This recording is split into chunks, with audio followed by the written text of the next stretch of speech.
What's up, guys? It's Maloki here. Welcome back to the channel. Today I was thinking about something that me and my friends did a long time ago at camp, and I thought it was absolutely hilarious. So I figured you guys would enjoy hearing a story about it, so today I'm going to be doing a story time about that. So about a year or two ago, me and my friends are going to the summer camp. This is probably our second time going, I think, our second or third. And there was only one rule at that camp that we had to follow, which was no electronics. So the only thing we had to do once we had to go to our rooms was just sit there and talk the whole night. I think the camp counselor sent us to our rooms around 9 or 10 p.m. So basically, once we first get to the camp counselors let us choose our own rooms. So me and my friends decided to choose the one room that we chose the first time because I think this was our second time there.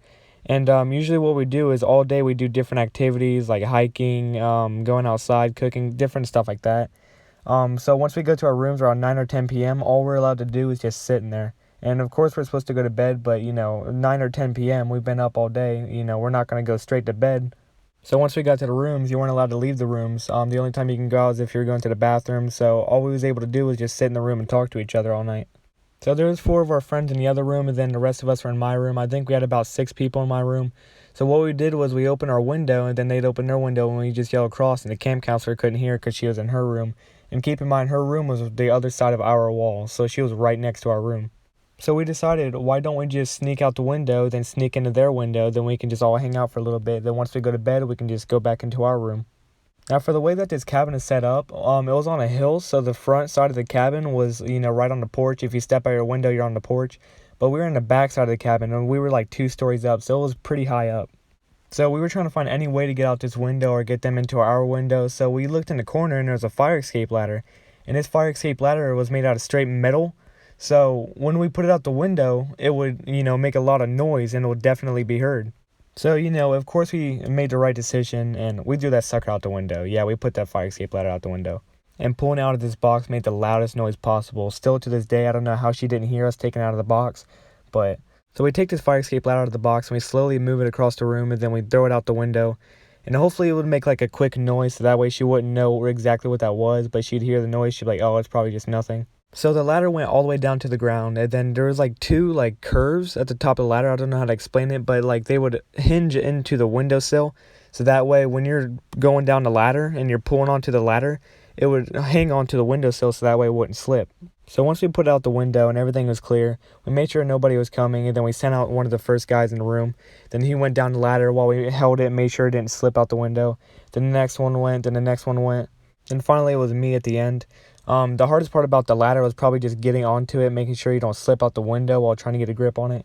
So once I crawled out the window and then I grabbed onto the ladder, I made sure to close the curtain behind me. So if they did walk in our room, they would think we were asleep because we put our pillows under our blankets. So that way we look like we were turned over, Now, I was the last one to go down, so there's nobody to hold the ladder for me. So the ladder was shaking a lot, and it would hit up against the side of the cabin and make a loud noise.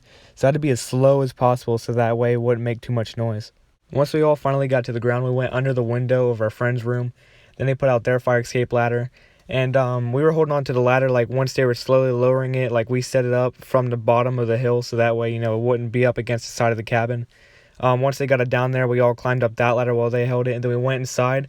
And then we pulled the ladder up in case the camp counselor got suspicious of all the noise. Now, at the time, we thought we were real professional, sneaking out, going up into the other window. Nobody would suspect a clue. We pulled up the ladder to even save our evidence. And our ladder from our window that I climbed down last was still hanging out the window, so we were kind of dumb for that. But once we went up their ladder, then we pulled it back up, we shut the window, and then we were just sitting there and talked for a little bit. Now you might be thinking, if the camp counselors are asleep in their room right next to us, then how come we don't just sneak out the door? Well, what they did was during the nighttime, they hired somebody to come in and sit in the kitchen, and the kitchen was a direct view of the hallway. So they'd sit there all night and watch the hallway to make sure no one left the rooms. So the last thing we were trying to do is be too loud while we're talking, so that way they come and knock and ask what's going on and open the door and they see us just missing. So eventually, after a little bit of talking, we got kind of tired. It was about 2 or 3 hours. So we put their ladder back out the window, we climbed back down, and we went back up our ladder, and then both of the rooms pulled up their ladders and put them back in the box. But then one kid in the other room decided he wasn't tired and he wanted to come come over to our room and hang out for a little bit. So he put his ladder back down, and then he went out his window. But then when he tried to grab the top of the ladder and shut the curtain behind him, he fell out the whole window and landed straight on his back. So with the combined noise of the ladder slamming up against walls and him hitting the floor, the camp counselor came out of her room and started walking down the hallway and started pounding on her door and said, "Is anything wrong in there? What's going on?" Now, I couldn't imagine what the other dudes in the room were feeling because the ladder was out the window was open, the kid was on the floor outside the window. They were screwed. So eventually the camp counselor just opens the door and she walks in and sees the ladder out the window.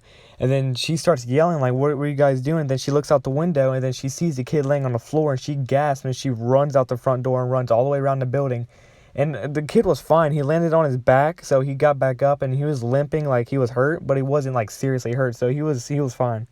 So she brought the kid back around and then she came down the hallway and then she opened up the door and started yelling at all of them. And then eventually she said, tomorrow I'm calling your parents and you're going back home.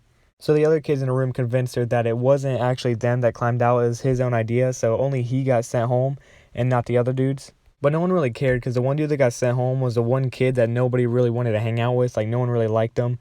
So he was just kind of in the room with us. Like, he wasn't really part of our friend group. So we just sat in our beds just under the covers. We were terrified that we were going to get caught, but we never actually did. So the next morning we got up and went out to the living room, and there was 2 camp counselors, and one of the camp counselors brought the kid home while the other one just stayed with us. So I guess the lesson here is don't sneak out of your windows. And if you are, don't use a fire escape ladder that's made out of pure metal. But anyways, guys, that's the end of this story time. If you enjoyed this story time, let me know by leaving a like, and I'll make more of these later on. But this is going to be it for this video. Thank you guys for watching. Don't forget to like and subscribe, and I'll see you guys in the next video. Peace.